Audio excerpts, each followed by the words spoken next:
Buenas tardes, mi nombre es Fernando Rodríguez. Primero quiero agradecer a Elena en nombre de la Universidad Popular y sobre todo a la Universidad Popular y a vosotros que me vais a ver, el que me hayáis dado la posibilidad de estar con vosotros esta media hora que voy a estar aquí enlatado para hablar sobre un tema que me parece muy interesante, que me gusta y en el que, bueno, después de un tiempo algo sé.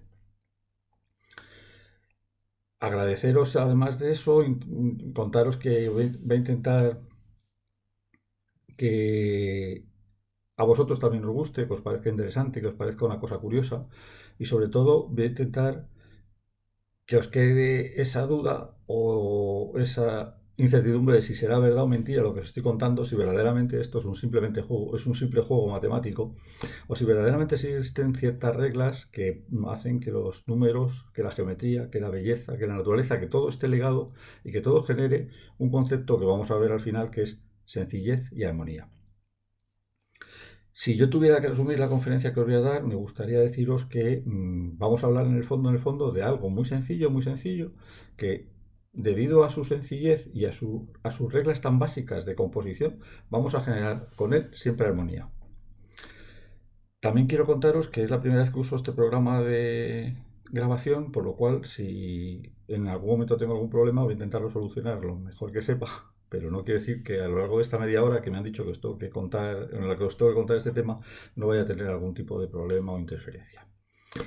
Como me es más cómodo y además es más interesante que veáis solamente el Power, os he preparado un Power y os quito mi imagen y si me tenéis algún tema, alguna duda o algo al final de la conferencia os dejaré mis datos para que si queréis pues que me escribáis o que me comentéis lo que sea o que nos podamos simplemente un día poder a charlar y decirme que no es verdad lo que os he contado y que os parece todo esto un juego de matemático de números.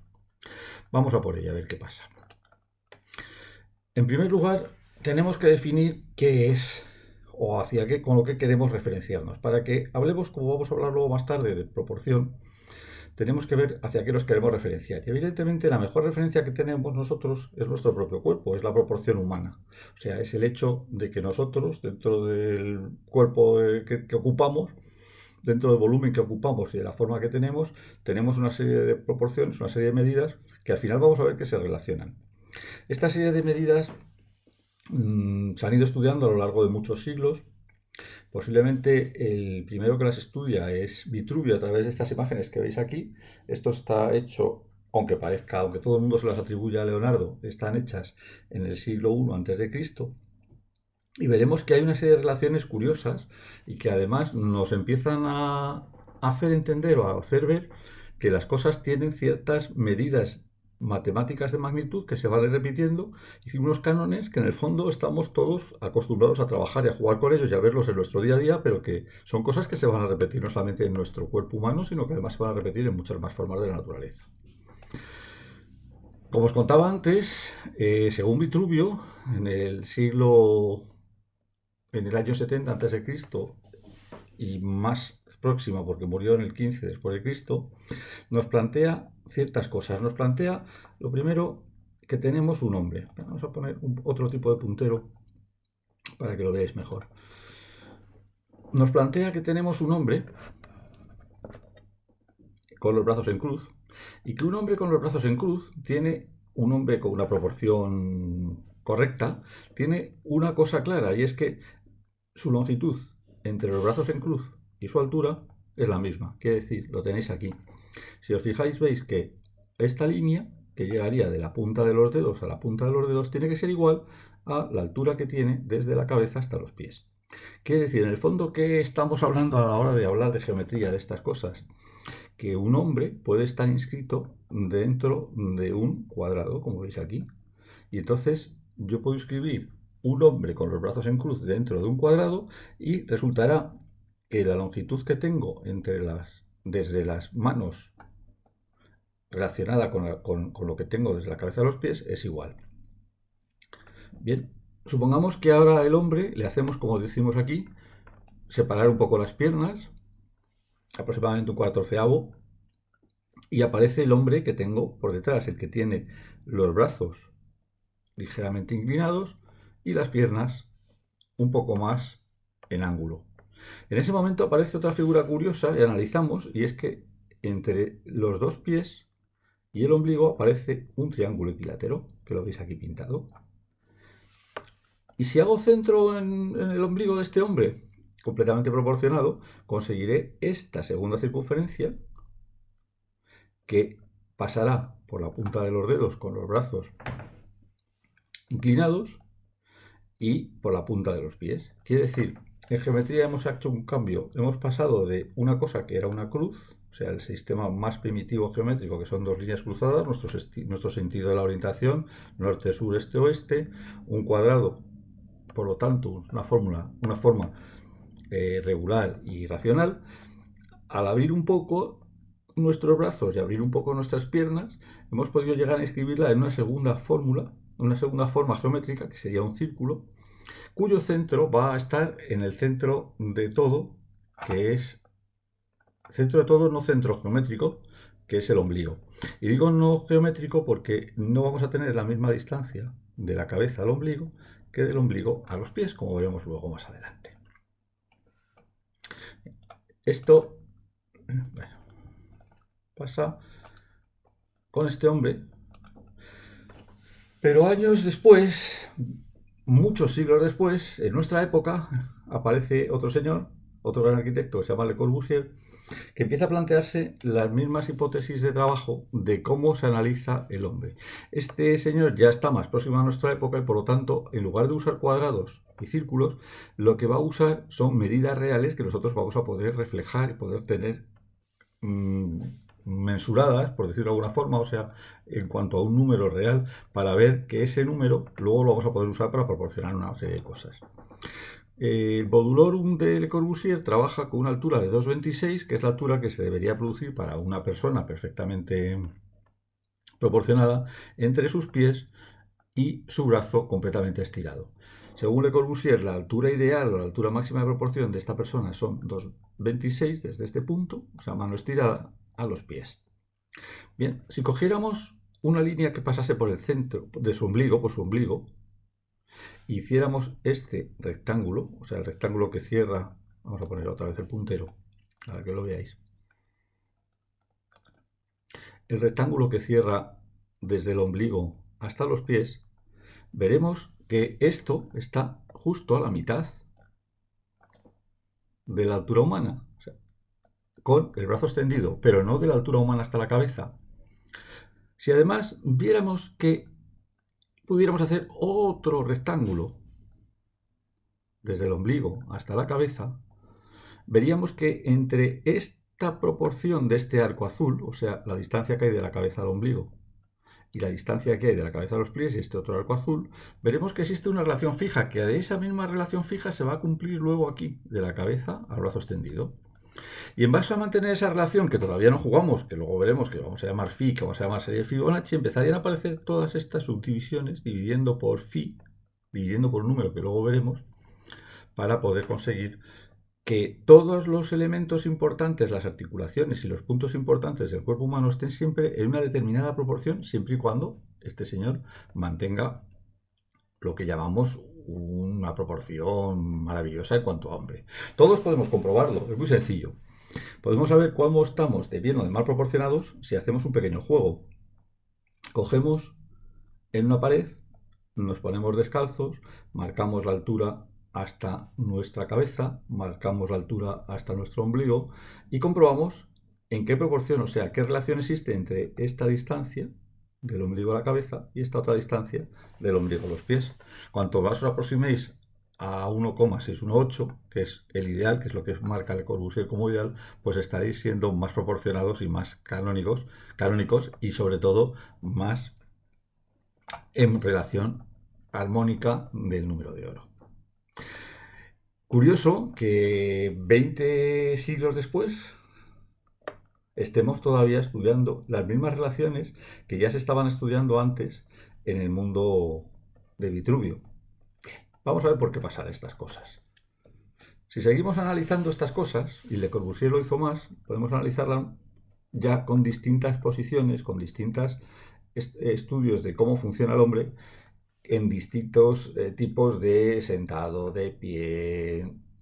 Y vemos que al final todas estas distancias, si tenéis paciencia y vais haciendo cálculos, siempre se van asemejando a esta variación de distancias y que vuelven a estar siempre en relaciones muy parecidas a lo que hemos llamado proporción áurea, que ahora veremos más adelante qué es lo que es. Bien. Quiere decir, desde el comienzo de los tiempos, cuando Vitruvio empieza a trabajar con el hombre de Vitruvio o el hombre de Leonardo, como queréis llamarlo, hasta el siglo XX, finales del siglo XIX, principios del siglo XX, cuando Le Corbusier está trabajando ya con su módulo, los dos están planteando que de alguna manera el eje de referencia o la unidad de referencia debe de ser una unidad humana, o sea, debo de ser yo, mi cuerpo, evidentemente el cuerpo de una persona bien proporcionada, quizás no el mío, pero sí el cuerpo de una persona bien proporcionada y que ese debe ser la unidad 1 y además los dos están planteando cómo se tiene que inscribir unos en formas regulares, cuadrados y círculos, y otro en una cosa que luego veremos que es una especie de espiral que le vamos a llamar espiral logarítmica, que os va, si os fijáis, se parece un poco a los temas de las espirales genéticas y veréis que es una espiral que se va a producir muchas veces a lo largo de la naturaleza. Vamos a ver todas estas relaciones un poco más a fondo. Vamos a ver cómo funcionan.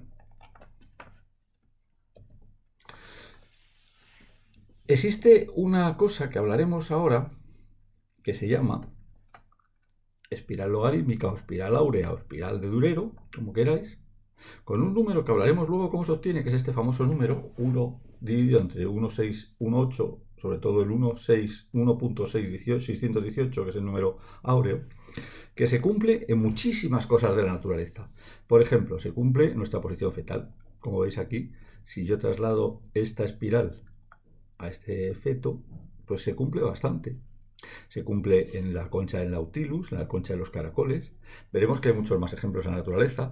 Se cumple perfectamente en la Gioconda. La Gioconda está perfectamente, como veis, elaborada con esta espiral, pero también se cumple en las nebulosas y también se cumple en el Partenón. Porque en el fondo, y es lo que vamos a estudiar, este famoso cuadrado, que vamos a llamar cuadrado áureo o cuadrado o proporción divina, según lo que dijo el Luca Pacioli, es un cuadrado que tiene unas propiedades muy determinadas que las veremos ahora, pero que además es un cuadrado que tiene relaciones de armonía y además de relaciones de armonía, relaciones que se van a cumplir siempre en determinadas formas dentro de la naturaleza. No sabemos muy bien por qué, pero que ahí están. Luego veremos que en el fondo el por qué, desde mi punto de vista, y esta es mi hipótesis, es simplemente la sencillez. Fijaros en esas espirales que hemos visto antes, fijaros en toda esta serie de hojas y veis que en el fondo, desde este centro, estamos siempre trazando más o menos las mismas espirales que habéis visto antes. Y estas espirales logarítmicas, estas espirales de Durero, ya hemos visto antes y luego veremos más adelante que geométricamente las puedo trazar y que además se van a asemejar muchísimo a todas y que además se van a cumplir en lo que hemos visto antes, en estas flores también de forma de alcachofa. Siguiendo con este rizo matemático de poder engendrar líneas y formas, si a esta figura de Vitruvio, donde tengo un cuadrado, le añado este nuevo triángulo, donde aparece una serie de figuras con una serie de arcos, que lo veis aquí, vemos que este cuadrado, al partirse en dos, va a generar una serie de razones que van a estar todas con estos ángulos y con estos lados y con estas disposiciones en esa proporción que hemos dicho de 1.618, o sea, en proporción armónica.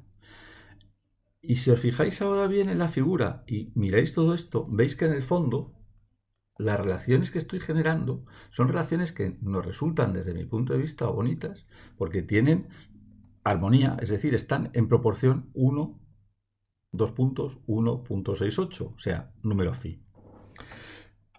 Aquí veis otra forma de traducir lo mismo. Si yo trazo una espiral desde este punto, veis que toda la figura se queda metida dentro de un rectángulo en el cual incorporamos a toda la espiral y este rectángulo es lo que estamos llamando rectángulo áureo. Por ahora no contamos más. Vamos a ponernos a trabajar un poquito con la geometría para ver cómo puedo llegar a conseguir que todas estas proporciones que os estoy contando las pueda construir geométricamente y sobre todo cómo puedo extrapolar esto a muchos más planos y sobre todo usarlo a nivel compositivo y ver que cada vez que estoy trabajando con ello siempre genero armonía, en el fondo armonía y por lo tanto belleza.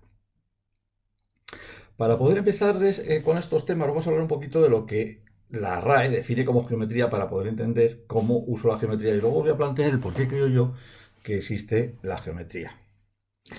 La RAE define la geometría, como pone aquí, como el estudio de las propiedades y las magnitudes de las figuras en el plano o en el espacio.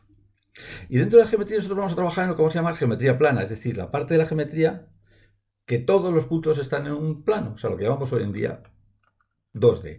Acordaros que la geometría en el fondo no es ni más ni menos que un sistema gráfico o analítico de poder estudiar cómo funciona el espacio para que yo pueda imaginármelo, racionalizarlo a mi manera humana y tener las cosas más claras y estratificadas, porque en el fondo yo lo que voy buscando en todos los sitios en los que estoy como ser humano siempre es el orden. Para que yo lo pueda entender necesito orden y ese orden al final necesito referenciarlo a ciertas formas geométricas que me son fáciles, que me son sencillas de entender y que me dan sensación de que todo aquel espacio está ordenado y además de que está ordenado, de que lo puedo comprender, entender, estar dentro de él y sobre todo moverme por él con cierta sensación de seguridad. Para eso yo creo que se inventa un poco la geometría, que es un poco el sistema de ordenar básicamente el espacio en el que me rodea, que es un mare magnum de cosas, poderlo clarificar y poderlo ordenar con ciertas formas sencillas, que en principio, si estuviéramos hablando de formas de la Gestalt, diríamos que están dentro de nosotros, pero que con formas geométricas somos capaces de poderlo dibujar y por lo menos entender cómo funciona. Dentro de la geometría vamos a ver que aquí llamamos razón en geometría. De nuevo la RAE nos da una definición, nos dice, es el cociente entre dos términos consecutivos de una progresión geométrica. Bien. ¿En geometría plana qué es? Es el vínculo de la relación entre dos segmentos. Vamos a ver cómo funciona esto. Os he traído aquí una serie de segmentos. Como veis, estos segmentos están en razón 2,1. ¿Qué quiere decir esto? Quiere decir, primero, para que exista razón tienen que existir dos cosas. En cuanto existen tres, como veremos en la siguiente diapositiva, va a existir proporción, ya no es razón. Razón simplemente voy a comparar dos cosas, dos términos de una sucesión. Cuando hablamos de razón 2,1, ¿qué es? Es que este segmento tiene una unidad de medida y este otro segmento tiene dos unidades de medida. Por lo tanto, la razón entre este y este pues va a ser razón 2,1. Quiere decir, este mayor es dos veces mayor que este más pequeño que tiene una sola unidad. Si nos vamos a razón 3,1 que tengo, este es 1, y este segmento contendrá tres veces a este otro segmento, o sea, estará tres veces la unidad de medida aquí. Si hablamos de razón 5,1 que tengo, esta vuelve a ser la unidad 1, y ahora este segmento se podría introducir 5 veces en este otro porque estaría comprendido 5 veces, quiere decir, si esto es una distancia d, estos serán 5d. Pero además de que entendáis primero, que para que haya razón en geometría tiene que haber solamente dos objetos, y segundo, que no es ni más ni menos que la razón comparativa entre uno y otro, en el que a uno, al más pequeño, le hago ser la unidad y al otro le hago ser la cantidad de veces que esa unidad está comprendida en él. Sí me gustaría que pensaseis cuál de todas las formas, que de las tres razones, veis más equilibrada. Entendiendo por equilibrio la que os parece más agradable visualmente. Simplemente es una sensación visual de cuál es más agradable. Supongo que casi todos vosotros, independientemente de qué os motive, vais a decir que esta es más agradable que esta, porque la 5,1 la veis más desproporcionada, aunque entendemos que estos son 5 veces este y que existe una razón geométrica, una razón de medidas con lo que lo podemos generar, también vemos que visualmente esta parece mucho más agradable a la vista que esta, que parece mucho más desproporcionada. Os vuelvo a recordar que el número que estábamos buscando y que luego vamos a buscar más adelante es 1,618, o sea, quiere decir, es más próximo a 2, 3 o que 5, y por lo tanto es posible que este, que se aproxima más a ese famoso número, nos parezca más agradable visualmente. Bien, vamos a ver cómo fijamos ahora la definición de proporción geométrica. Pues la igualdad de dos razones, quiere decir, si tenemos dos razones tenemos 4 elementos, o mínimo 3, y aquí es lo que decíamos antes, para que exista proporción tienen que existir mínimo 3, y me dice que tienen que ser iguales entre ellos. En geometría plana, ¿cómo lo llamamos? La conservación de la razón una unidad de razón entre tres elementos de diferentes magnitudes. Vamos a ver cómo vemos esto. Volvemos a hacer lo de antes. Proporción 2:1. Al más pequeño le llamo 1, que es este. El siguiente lo contendrá 2 veces. Y el siguiente volverá a contener 2 veces el segundo.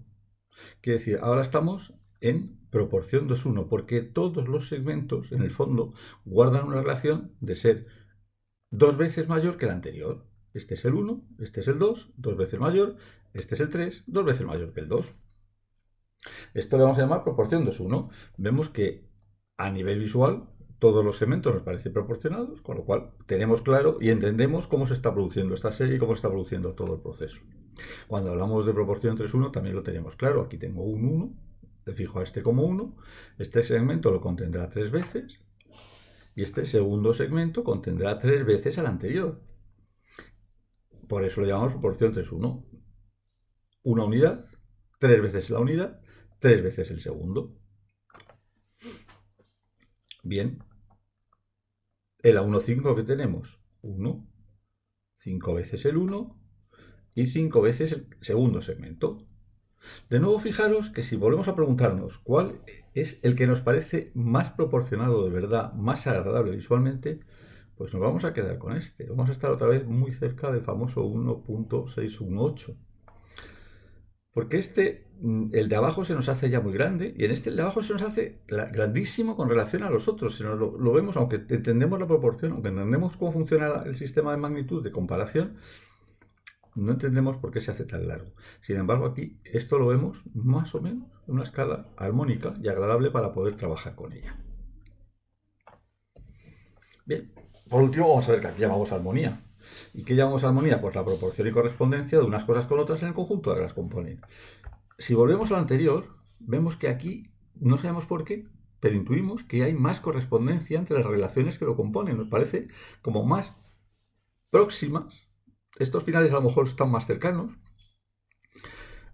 Es posible que lo veamos todo más pequeño. No sabemos por qué, pero tenemos una sensación mucho más agradable al mirar esto que al mirar esto. Esa sensación mejor es lo que vamos a llamar armonía y es lo que vamos a ver que está muy próximo en la naturaleza al 1,618. Si ahora vamos a intentar ya entrar en materia, fijaros que esto sí que es una relación áurea. Quiere decir, este tiene 1 y este va a ser 1,618. Y este a su vez va a ser 1, 1,618 y 1,618 el anterior. Fijaros que a diferencia de lo que veíamos antes, donde a medida que pasábamos de este a este se nos iba desproporcionando siempre el tercer segmento, en el 5,1 la desproporción era mucho más fuerte. Aquí casi no notamos que exista en la razón, o sea, en la comparación entre dos, casi no notamos que exista mucha diferencia, pero la proporción entre tres vemos que no notamos que sea verdaderamente muy diferente, y más, nos parece que incluso lo único que está pasando es que este mismo segmento se va alejando en el espacio, pero sí tenemos la sensación, por lo menos visual, de que es muy agradable, es mucho más agradable que esto. Y evidentemente, además lo vemos, digamos, equilibrado. Yo estos los podría mover este para acá y este para acá y seguirían estando todos equilibrados porque todos mantienen una cierta relación de número, de proporción, que nos parece equilibrada y buena, que es la que llamamos áurea. Bien, vamos a seguir viendo esto. ¿Cómo se define esta proporción áurea? Pues aquí tenemos la verdadera definición matemática del número mágico este, que luego veremos cómo se consigue a nivel geométrico. El número áureo es el valor numérico de la proporción que guardan entre sí dos segmentos de recta A y B, A más largo que B, que cumple la siguiente relación. La longitud total, suma de los segmentos A y B, es al segmento mayor A lo que este segmento A es al menor que es B. En el fondo, ¿qué se trata? Se trata de partir un segmento en otros dos, de forma que al dividir la longitud total entre el segmento mayor, obtengamos el mismo resultado que al dividir la longitud del segmento mayor entre el menor. Esto contado así parece muy difícil, pero si lo vemos físicamente es muy sencillo. Yo tengo una línea desde este punto hasta este. ¿Y qué es lo que trato? Simplemente trato de encontrar cuál es el punto de equilibrio, que sería este, para que consiga que la suma de toda la línea, o sea, la línea que va de A a B, o sea, A más B, corresponda a esta razón, o sea, a A, lo mismo que a B. Que aquí lo tenéis. O sea, la línea mayor, A más B, le corresponde a A, lo que a la línea mayor aquí, una vez partido A, le corresponde la B. Quiere decir, en el fondo lo que estoy haciendo hoy en día que tenemos los famosos zoom de la imagen, es que si yo hiciera un zoom sobre B, obtendría A. Pero si yo hiciera un zoom sumando A más B, obtendría A más B. Y todo estaría en lo que hemos dicho antes, estaríamos en esta proporción áurea. O sea, estaríamos en esta realidad de equilibrio. Claro, ¿esto cómo se descubre? ¿Cómo lo descubren los griegos, los primeros geómetras griegos? Pues es muy sencillo. O sea, vamos a buscar qué punto existe entre A y B que me produce que todo lo que parta siempre en ese punto va a producir la misma proporción. Solamente hay un punto, solamente hay este. Yo puedo hacer infinitas rectas y solamente habrá una la que cumpla esta condición con esta. Y para eso, entre este punto y este, siempre habrá una diferencia de 1,68. Perdón, 1,168. Este es el famoso número, el famoso valor phi, 1,618,309. ¿Cuál es el problema? Que este punto aquí puesto y aquí trazado parece muy sencillo, pero cuando entro en mi mundo analítico de la geometría analítica en lugar de la geometría descriptiva, la geometría dibujada, el número phi verdaderamente sale de esta igualdad, o sea, 1 más raíz de 5 partido por 2. Claro, 1 más raíz de 5 partido por 2 tiene una mala propiedad, y es que es un número que llamamos irracional. ¿Y qué significa que es un número irracional? Pues significa que su número de decimales, y por eso ponemos aquí puntos suspensivos, son infinitos. O sea, nunca llegamos a obtener el final de sus números decimales. El final de sus números, el límite final, cuando este llega a infinito, es esto, 1 más raíz de 5 partido por 2, o esta nueva situación más sencilla, que es phi, que es lo que le llamamos phi. ¿Por qué le llamamos phi? Pues también es una buena pregunta. Le llamamos phi porque cuando a este número se le tiene que dar algún nombre, hasta que le llamamos phi, pues se llama divina proporción, proporción de la naturaleza, proporción áurea, pues se lo damos phi en honor a un famoso escultor griego que era Fidias, que es una persona que, como veréis luego, usa esto en todas sus esculturas y lo usa de una manera perfecta. Hemos dicho que este número es un número irracional, o sea, es un número con infinitos decimales. Quiere decir que en papel este número, si queremos llegar a su final, es este. Y esto es una expresión verdaderamente compleja. En escritura lo podemos referenciar así, es una cosa mucho más sencilla, pero si lo queremos de verdad reflejar de una forma sencilla, nos tenemos que ir a la geometría. ¿Y en la geometría cómo se consigue phi? Pues muy sencillo, de una forma muy sencilla. Acordaros que yo tengo que tener la relación del módulo, el lado menor. El lado menor es 1 y el lado mayor va a ser 1,618. Pero para conseguir esto geométricamente tengo que partir primero de otra cosa mucho más elemental, de un cuadrado. Yo parto de un cuadrado, que es este.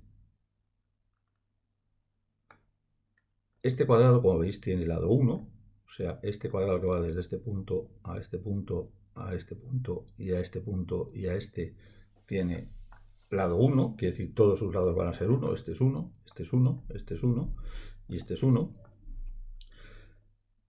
Cojo el punto medio de esta distancia AB, que sería este O sea, 0,5 ya no sería 1. Pincho con un compás en este punto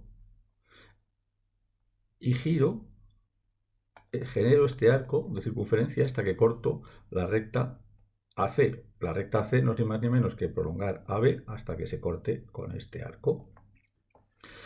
Este tramo que acabo de conseguir es 0,618 si este es 1. Quiere decir, este rectángulo, este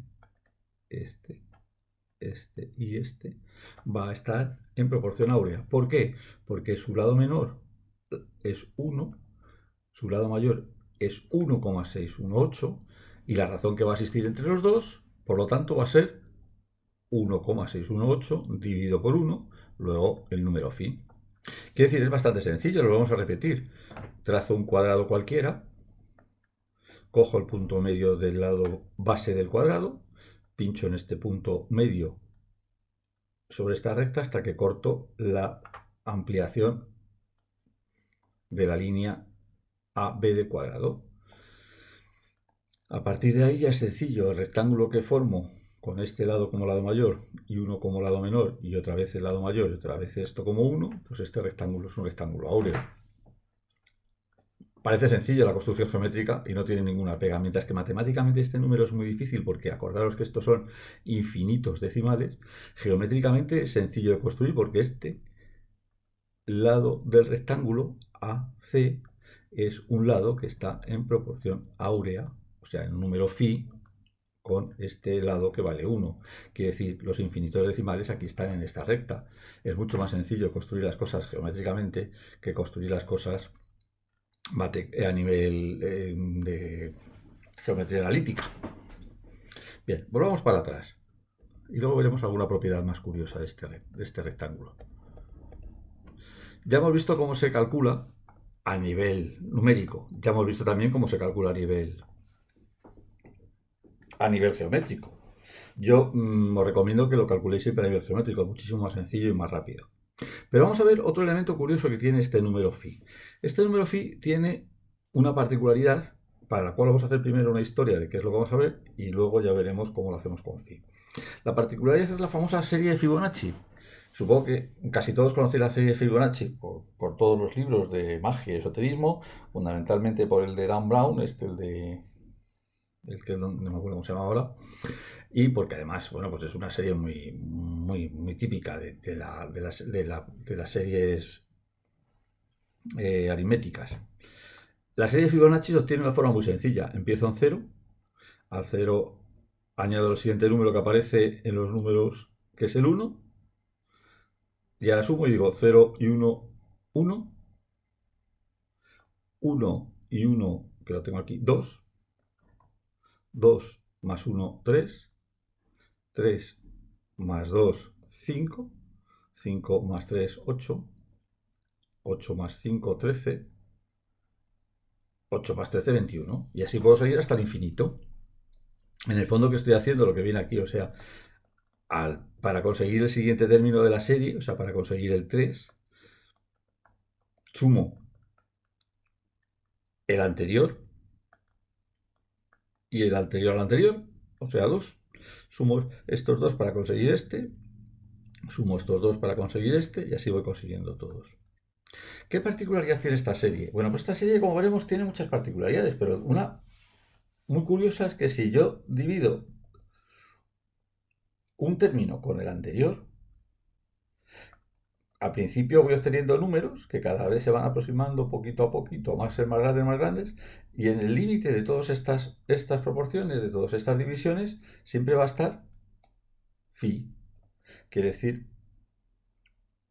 este tiene entre este y este, si yo divido 2 por 1 es 2, si yo divido 2 por 3 es 1,5, si yo divido 3 por 5, 5 por 8 por 5, cada vez me voy aproximando más a phi. Quiere decir, en el límite de esas divisiones estaría phi. Por lo tanto, la serie Fibonacci, que veremos que se cumple muchísimo en determinados elementos de la naturaleza, se cumple y su razón de ser entre dos números siempre es phi, al dividirlos. Esto va a generar otra particularidad y es que esta serie de Fibonacci va a generar o va a intentar o vamos a ver que geométricamente se va a corresponder con esas famosas espirales que hemos visto antes. Vamos a ver cómo sigue esto. En esta serie de Fibonacci, si la juntamos con el famoso triángulo de Pascal, ¿os acordáis que el triángulo de Pascal se formaba muy sencillo? Tengo el 1, luego tengo dos unos de la siguiente base del triángulo, en el siguiente ahora voy sumando y digo, aquí sigo manteniendo unos porque en todo este lado del triángulo voy a tener unos, en este otro lado voy a tener también unos, ahora sumo 1 y 1, 2, este triángulo vuelvo a tener, en esta otra fila del triángulo vuelvo a tener el 1 del triángulo y ahora sumo aquí, tengo 2 y 1, 3 y coloco un 3 aquí, otros 2 y 1, 3 y coloco otro 3 aquí y un 1 y así voy generando un triángulo, que es el famoso triángulo de Pascal. Pues si vais viendo el triángulo de Pascal, cuando sumo en diagonales, estoy volviendo a obtener la serie de Fibonacci otra vez. Y aquí la tenéis. O sea que veis que estas interrelaciones con determinados números, como phi, serie de Fibonacci, en el fondo se están produciendo y se están haciendo siempre y estamos siempre dándole vueltas a ellas. Y es que son sencillas, es una regla sencilla, o sea, phi se cumple con esta regla tan sencilla igual que la serie de Fibonacci. Si ahora yo aplico la serie de Fibonacci en cuadrados, o sea, empezamos con un cuadrado 1, que sería el lado 1 por 1, vuelvo a colocar otro cuadrado 1, dos cuadrados 1 aquí, ya tendría el segundo término. Ahora me tocaría colocar el cuadrado 2, pues como tengo 2 aquí, coloco el cuadrado 2 aquí, coloco el cuadrado 3 encima, coloco el cuadrado 5 al lado, coloco el cuadrado 8 al lado, el 13. Veis que en el fondo lo que estoy haciendo son unos cuadrados que van repitiéndose siempre en términos, los lados se van repitiendo en los términos de la serie de Fibonacci, como veis aquí. Si yo ahora enlazo los puntos interiores con los arcos que se van produciendo al exterior, o sea, centro aquí, radio este, centro aquí, radio este, centro aquí, con este arco, fijaros que voy extendiendo una espiral.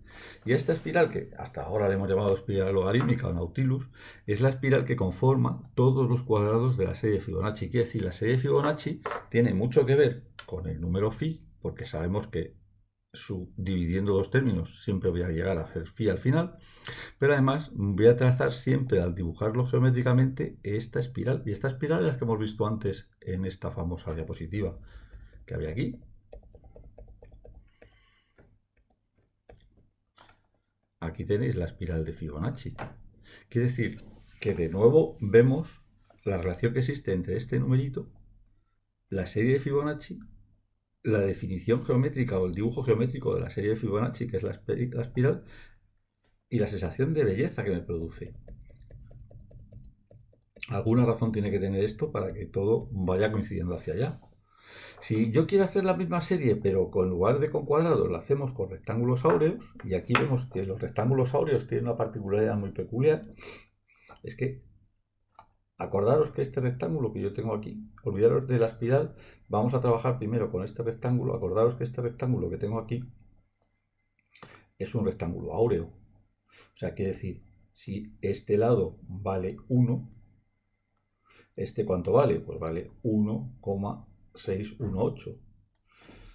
Bien, si yo trazo el mayor cuadrado que pueda dentro de este rectángulo, o sea, este,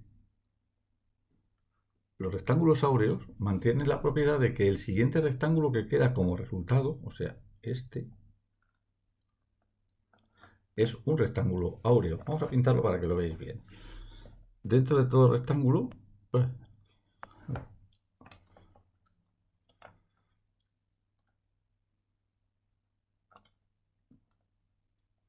dentro de este rectángulo trazo el mayor cuadrado que puedo, que es este. Y este nuevo rectángulo que queda aquí,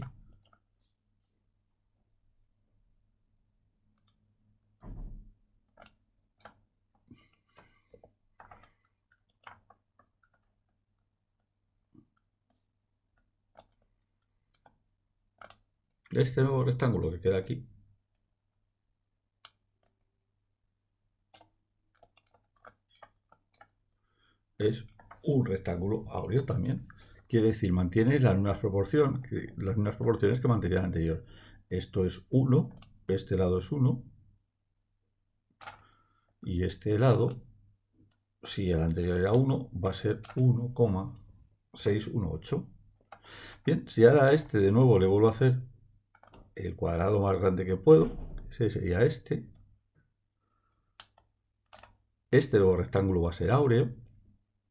Y vuelven a mantener la proporción. Quiere decir, si yo a un rectángulo áureo le hago... Si a un rectángulo áureo, que es este,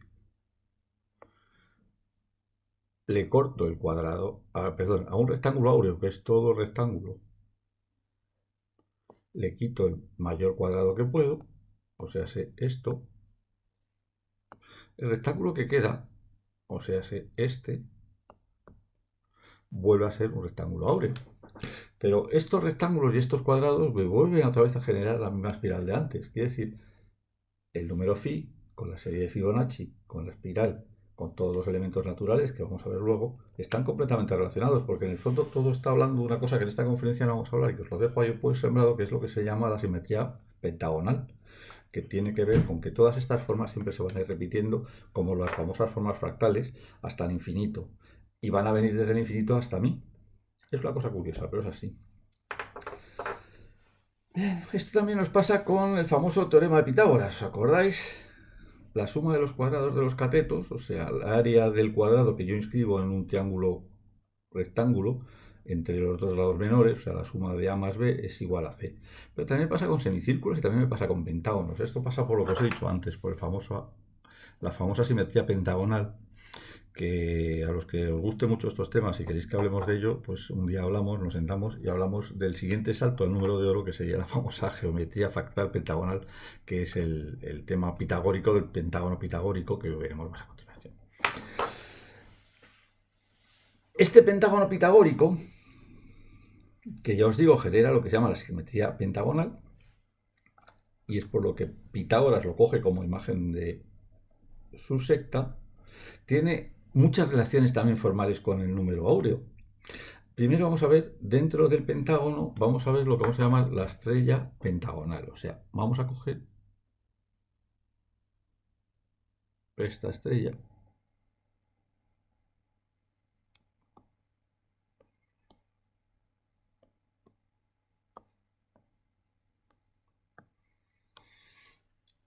la estrella de 5 puntas. La estrella de 5 puntas, inscrita dentro de un pentágono y generada a través de un pentágono, tiene unas relaciones curiosas. La relación que existe entre cualquier lado de este pentágono, o sea, esto, y una diagonal, o sea, es el elemento que une dos extremos opuestos, vuelve a ser phi. Es decir, el pentágono siempre está en proporción áurea. Si yo cogiese este lado y esta diagonal, todos sabemos que esta relación es phi. Es curioso, pero le pasa esto. Evidentemente, le pasa esto, pero también le pasa que los distintos lados de esta estrella, o sea, este con este va a ser phi. Perdón, este con este va a ser phi. Y el lado más pequeño con el lado que viene por aquí también va a ser phi. Porque en el fondo, el pentágono, que es otra de las formas mágicas de la geometría, también está en proporción phi. Claro, dentro del pentágono, ahora yo puedo generar este triángulo. Este triángulo, que tiene unas propiedades curiosas, es lo que vamos a llamar el triángulo áureo, porque veremos que la relación que hay entre este lado y este vuelve a ser phi y que sus ángulos también tienen una proporción curiosa. Este triángulo, que lo veis aquí, genera rectángulos áureos aquí, triángulos áureos y a su vez espirales áureas, todo con esta sencilla composición, porque este triángulo en el fondo es similar a este segundo triángulo y está en proporción con el anterior.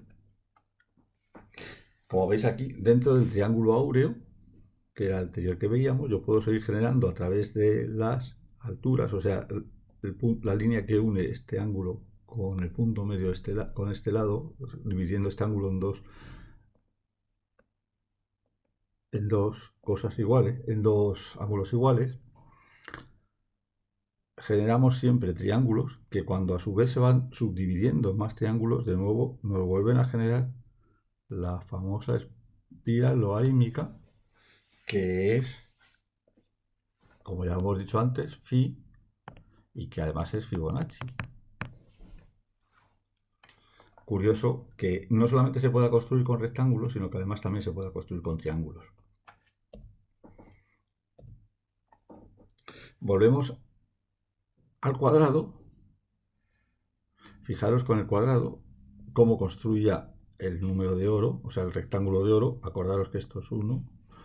Esto, como vuelvo a generar a través de la circunferencia, va a ser 1,618. Y por lo tanto, este rectángulo va a ser áureo. Pero este rectángulo, que es igual al otro, va a generar que en este tramo, o sea, este sería el que abatiría aquí para obtener el rectángulo, el siguiente rectángulo que genere vuelve a ser áureo y por lo tanto vuelvo a generar otra vez la espiral, y la espiral se está formando en el centro del cruce de las diagonales de los dos rectángulos áureos. Son cosas curiosas, pero en el fondo estos triángulos son los triángulos que hemos visto antes de Pitágoras, que tiene mucho que ver con este otro triángulo, que es el triángulo áureo también.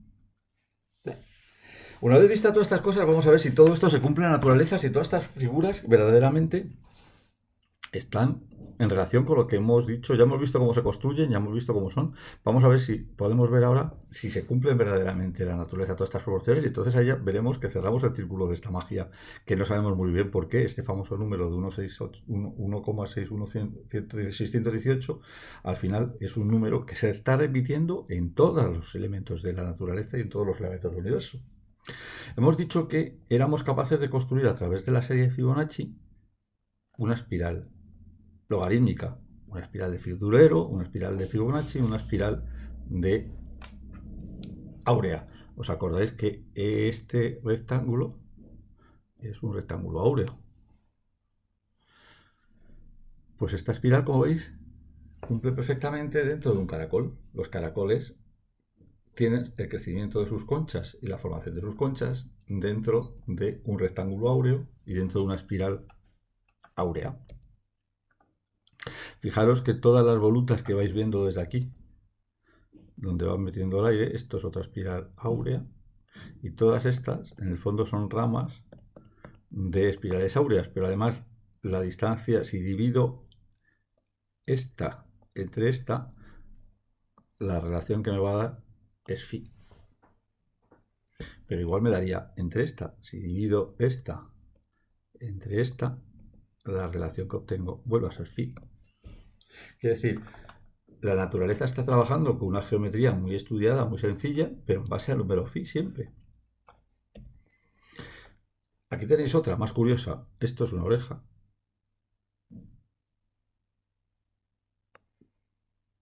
Fijaros que la oreja más o menos corresponde otra vez con una espiral logarítmica, y por supuesto el rectángulo que escriba en la oreja va a ser un rectángulo áureo. Quiere decir, phi está en bastantes formas de la naturaleza, y esta espiral está también en bastantes formas más de la naturaleza. Luego, la relación phi, Fibonacci y la espiral es una relación que se está cumpliendo bastantes veces en la naturaleza. Aquí tenéis la formación de una borrasca. Os lo pinto. Pero veis que en el fondo estamos hablando de otra nueva espiral. Estamos hablando de phi. Estamos hablando de Fibonacci. Y estamos hablando de que esto se está componiendo conforme a esa regla del 1,618. Curioso, ¿no? Que estos ángulos, que estas formas en el fondo vuelvan a ser un rectángulo áureo.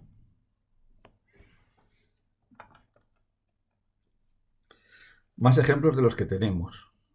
Si cogéis las semillas del girasol y vais viendo cómo se producen estas pequeñas composiciones de elipses, si las tuvierais la paciencia de sumarlas, veríais que todas estas composiciones siempre estaban a ser un número de la serie de Fibonacci.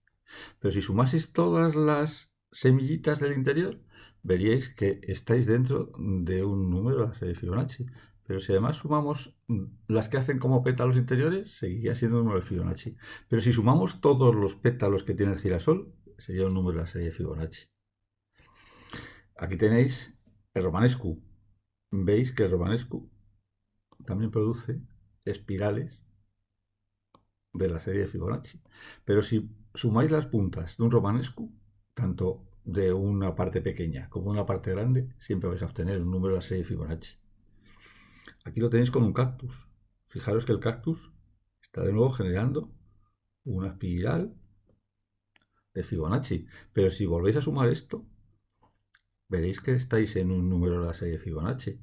Quiere decir que además de que estas formas sean bellas, estas formas van a tener dos peculiaridades. Una, van a estar en rectángulos áureos. O sea, si esto es 1, este lado vale 1,618, o sea, phi. Y todas estas cosas van a estar siempre en la famosa serie de Fibonacci, en un número de aquí. Son curiosidades, pero que se van a cumplir siempre, con lo cual quiere decir que la naturaleza está trabajando con estas reglas. Las ramas de un árbol, si las analizáis, y aquí lo veis, veis que todos los números que producen las ramas de un árbol son serie de Fibonacci. O sea, conforme va teniendo más ramas, estas ramas siempre se van ramificando en base a un número de la serie de Fibonacci. Una margarita, si contáis sus pétalos, fijaros que estáis en 21, que es serie de Fibonacci. Quiere decir, la naturaleza, sobre todo la naturaleza vegetal, siempre va a trabajar con la serie de Fibonacci, con la espiral, y por INRI, o con los cuadrados, o con los rectángulos áureos. Si os fijáis, la cara de proporción perfecta, y esta es una cara estudiada, donde se ha intentado buscar cuál sería la proporción perfecta de una cara en una actriz, todas las relaciones que hay entre los distintos puntos que van a ir conformando la cara, todas ellas van a formar rectángulos áureos, como veis aquí, por ejemplo.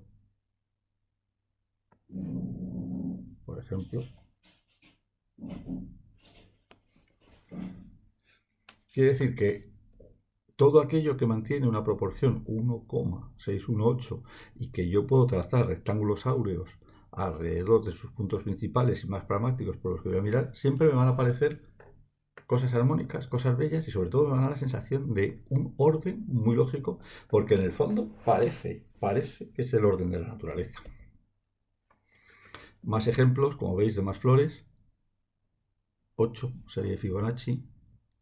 13, serie de Fibonacci. 21, serie de Fibonacci. Quiere decir, los pétalos, todos van a estar siempre formando ese número de la serie de Fibonacci, que al final va a corresponderse con phi. Y el último ya, si os fijáis cómo en las radiografías, cómo van las falanges de una mano, esto es una radiografía de una mano humana, fijaros que estaríamos en 2, 3, 5 y 8. Quiere decir Fibonacci otra vez. Vamos a ver qué pasa en el arte. Pues aquí tenéis lo que para mí es una maravilla, que es el Partenón. Fijaros que el rectángulo este es un rectángulo áureo. O sea, a esto le llamo 1, a esto le llamo 168. 1, o sea, phi. Quiere decir, el Partenón estaba compuesto en phi, estuvo proporcionado a phi. Pero fijaros que el friso también es otro rectángulo áureo. Pero fijaros que la relación que hay entre el cuadrado mayor y el siguiente rectángulo también me cae cerca de una columna y en la mitad de una metopa. O sea, quiere decir, el que compuso esto conocía muy bien cómo funcionaba todo el tema de la serie de Fibonacci, cómo funcionaba el número áureo. De hecho, si vosotros pudierais ser esta persona, que yo he podido serla en varias ocasiones, y alguna de ellas con menos gente de la que hay aquí todavía, por una serie de razones profesionales, obtendríais una cosa que yo he obtenido a lo largo de esas veces que he estado viendo, que es la sensación de que estaba ante un espacio muy agradable, porque en el fondo esta proporción, o sea, esta distancia, con esta longitud, era escala humana, estaba hecho a mi escala, no tenía sensación de que esto estuviera desproporcionado. Era un referente, yo soy un módulo de esto, soy un referente. Y eso es lo que a mí me ha hecho empezar a pensar, o me hizo empezar a estudiar ciertas cosas de este famoso número y ver qué curioso era y además qué fácil es que una vez que lo conoces y empiezas a componer, siempre las composiciones que obtienes son composiciones visualmente muy armónicas. Aquí tenéis otro ejemplo, la famosa escalera del Vaticano. Como veis, es una espiral logarítmica, muy bien trazada. Y está hecha a propósito. El que hizo esto también lo conocía. De hecho, no solamente la escalera está proporcionada, sino que las barandillas también están proporcionadas con el número de áureo, las figuras se repiten. Quiere decir que geométricamente todo esto cumple muy bien con todos los aditamentos de lo que hemos dicho del número áureo, y por eso, si alguna vez está aquí, resulta una escalera realmente agradable. A todo el mundo nos gusta y nos parece entretenido subir y bajar por ella. Otro ejemplo más es la Venus de Milo. A estas alturas de la conferencia ya no hace falta que os diga que si esto es 1,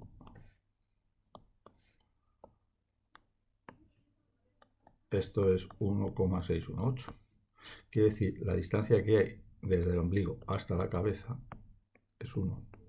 Y la distancia que hay desde el ombligo hasta los pies es 1,618. Pero a partir de ahí podéis empezar a jugar y veréis como todas estas relaciones que hay también van a ser o estar en proporción áurea. ¿Por qué? Porque el escultor griego, además de querer repetir la naturaleza, además de quererla copiar y además de querer hacer la proporción ideal de las personas, estaba trabajando con estas composiciones para que primero tú te sientas a escala y después para que además todo resulte armónico y compensado, porque está trabajando en esa proporción del famoso número phi. Más elementos en el arte de la proporción phi. El edificio de la ONU. El edificio de la ONU, esto es un rectángulo áureo, perfecto. Las composiciones pentagonales de Dalí, la más famosa es la de la Última Cena, pero fijaros qué bien está compuesto este pentágono con todo. ¿Por qué trabaja esto? Dalí tenía mucha amistad con un matemático y filósofo que se llamaba Matilde Guica. Matilde Guica era un gran matemático que estudiaba muchísimo. Si queréis, de hecho, ver o analizar más o estudiar más temas de estos del número de oro, os recomiendo que leáis los libros de Matilde Guica, que son los mejores que hay de estas cosas. Quizás los más complejos, pero lo mejor en cuanto a explicación de cómo funcionan todas estas cosas del número de oro. Y Matilde Guica le comentaba a a Dalí, perdona, cuál era la composición simbólica de los pentágonos y los triángulos áureos con sus relaciones de espirales áureas. Fijaros cómo se va consiguiendo una pequeña espiral áurea ahí. Los que sepáis mucha música, podéis hacerlo. Yo no sé nada de música, me gusta mucho, pero no sé nada de música. Y es que la Quinta Sinfonía, sus tiempos, también están compuestos los tiempos de los compases y la distancia entre compases y los puntos fuertes de la sinfonía están compuestos también en base a phi. ¿A un artista necesita esto para componer? ¿Le sale solo? Pues no lo sé cuál es de las dos cosas, pero lo que sí que es cierto es que la sensación que obtiene de armonía es tan alta que a él mismo le gusta utilizar este módulo como sensación armónica. La Gioconda, que es el cuadro por excelencia del número áureo y de todas estas cosas, porque además Leonardo le gustaba mucho jugar con estas cosas y con todos los simbolismos numéricos y con todas las relaciones numéricas, pues como veis, podéis estudiarla desde montones de posibles formas con el famoso rectángulo áureo que siempre va a producir formas áureas porque todo en el fondo estaba compuesto como un gran número phi con sus proporciones áureas. La pregunta es si esto es verdad o mentira, o si yo cojo dos distancias y empiezo a pintar y saco números o saco relaciones, no lo sé, pero sí que es cierto que todas las que puedo sacar estas relaciones con estos rectángulos áureos, al final obtengo sensaciones muy placenteras y muy agradables cuando las estoy viendo. Y además es curioso que estas sensaciones placenteras me lleven a las formas naturales. Quiere decir, hay un todo que junta todo esto, que no será magia, pero sí por lo menos se puede llamar armonía, y por lo tanto agradable a la vista y agradable de disfrutar de esa visión. Parece mentira, pero Velázquez también lo conocía. Fijaros qué fácil es inscribir rectángulos áureos, qué fácil es seguir encontrando las distintas figuras de Velázquez dentro de cada una de las zonas. ¿Le salía solo? ¿Lo pintaba sin darse cuenta? No lo sé. Pero es cierto que él buscaba cierta sensación armónica y en esta sensación armónica se obtuvo el número de oro. Os dejo esto porque me parece curioso que analicéis, para que los que estéis más interesados en poder ver estas cosas, cómo no es lo mismo una composición de un pintor que su hermana simétrica, la composición simétrica. Velázquez tuvo que estudiar mucho la composición de las meninas para conseguir las meninas. Esto es una cosa que aunque parezca que está pintada en un momento y ahí que todos posaron quietos y que el único que se puso es a pintar, sino que Velázquez había compuesto muchísimo cuadro, había estudiado muchísimo geométricamente cómo iba a componer, cómo iban a estar cada una de las cosas. Pero se dio cuenta de que no era la misma la posición buena de las meninas, que es esta, que su simétrica, que es esta. Fijaros la sensación tan agradable de profundidad y de aire que produce esta y la sensación tan poco agradable que produce esta en cuanto a aire, puesto que este espacio es mi espacio y este es el espacio del cuadro. Pero fijaros una cosa, fijaros lo bonita que queda toda esta zona del cuadro, en medio sombra, medio penumbra, y qué mal queda aquí con la misma sombra y con la misma penumbra. Quiere decir, las composiciones en el fondo se tienen que estudiar y las cosas, la armonía puede que salga sola, pero estos señores que son artistas tienen esa capacidad, ese sentido que no tenemos los demás para poder encontrar la armonía por sí sola, simplemente de forma rápida, y los demás la tenemos que buscar mucho más trabajos a base de estudiar geometría, estudiar muchas formas para ver cómo pasa. Pero lo que sí que es cierto es que en el fondo, aunque parezca que todo esto es un momento y que nunca se ha pensado y que ha salido solo porque es un genio, no, el genio ha salido porque se lo ha trabajado muchísimo. Más cosas que podemos encontrar en nuestro día a día del número phi. Curioso, la manzanita de Apple. Veis que la manzanita de Apple está dentro de rectángulos áureos, con cuadrados, con circunferencias, y que todo está trazado conforme a estas circunferencias. Que curiosidades de la vida. Todos son números de la serie de Fibonacci. Fijaros que sobre todo esta parte está trabajando al 8 y que esto son rectángulos áureos. O sea, el símbolo de Apple es un símbolo agradable porque está trabajando con Fibonacci. Este parece curioso. Las tarjetas Visa, las tarjetas tarjetas de visita mantienen una proporción de AB, las modernas menos, las antiguas más, del número áureo. Y se hicieron esto porque parecería ser que era el rectángulo que mejor se cogía con la mano y que además era más agradable para poder tenerlo en la mano y sobre todo poder controlar todos estos números. El anagrama de Toyota. El anagrama de Toyota está dentro de otro rectángulo áureo. Todas sus relaciones están en proporción áurea. Parece cuando lo vemos que es una cosa que se han inventado por casualidad, pero no, veis que todo esto, que lo tenéis aquí arriba, todo está generando proporciones áureas. Es más, de hecho, esta elipse es una elipse que entre sus dos focos tiene la proporción áurea también. El símbolo del National Geographic, como veis, cuando lo volváis a ver, es otro rectángulo áureo. Por eso es agradable. El carnet de identidad. ¿Veis cómo se genera un rectángulo áureo? Uno, un medio, punto, un radio, y este lado del rectángulo valdrá 1,618. Quiere decir, nuestra carnet de identidad es, en el fondo, otro rectángulo áureo. Y por último, contaros esto. Si la mano vale 1 y vosotros estáis en la proporción normal, vuestro antebrazo está en proporción áurea. Quiere decir que es un número que se va a ir repitiendo muchísimo tanto en la naturaleza como en el arte, como en nuestro día a día, porque en el fondo es agradable encontrarnos con cosas equilibradas y la relación 1,618, o sea, phi, es una sensación agradable siempre. Cosas curiosas y ya acabamos, ya no quiero aburriros más. Pues me gustaría dejaros unas pequeñas ideas. Que es que Fibonacci es una regla de la naturaleza. ¿La casualidad lleva a phi o es que verdaderamente phi es una proporción de la naturaleza? Pues ¿qué conclusiones llego yo después de estudiar esto? Pues miraros, la primera es que phi es un número de proporciones de orden. Siempre la naturaleza intenta trabajar con la menor cantidad posible de cosas y phi, el 1,618, es un número que acordaros que tiene una propiedad mágica, es que puede partir un segmento en dos subsegmentos que resulten proporcionados y con la misma razón. Quiere decir, estoy trabajando con un solo número para poder obtener muchísimas particiones. Además, phi produce sensaciones agradables. Y además, con un solo número consigo todas estas cosas. Quiere decir, en el fondo estoy trabajando con lo que más le gusta a la naturaleza, que es un patrón de sencillez. ¿Por qué este patrón? Pues porque la naturaleza se ha dado cuenta que este número genera, con una sola idea, con un solo número, armonía, capacidad de repetirse fractalmente sin ningún riesgo y además cosas que en el fondo parecen distintas. Más ideas que os quiero transmitir. Primero, que la relación de proporción son necesarias en mi vida, en mi día a día. Todo tiene que tener. Acordaros el carnet de identidad. El carnet de identidad tiene una forma que nos parece agradable para las carteras, nos parece agradable para usarlo y que en el fondo estoy usando phi. Pero además el carnet de identidad nos parece un rectángulo ordenado. Nos parece un rectángulo no desordenado, lo que veíamos al principio de la conferencia de los 5 euros. ¿Imagináis que el carnet de identidad tuviera esta proporción? Verdaderamente diríais que está desproporcionado.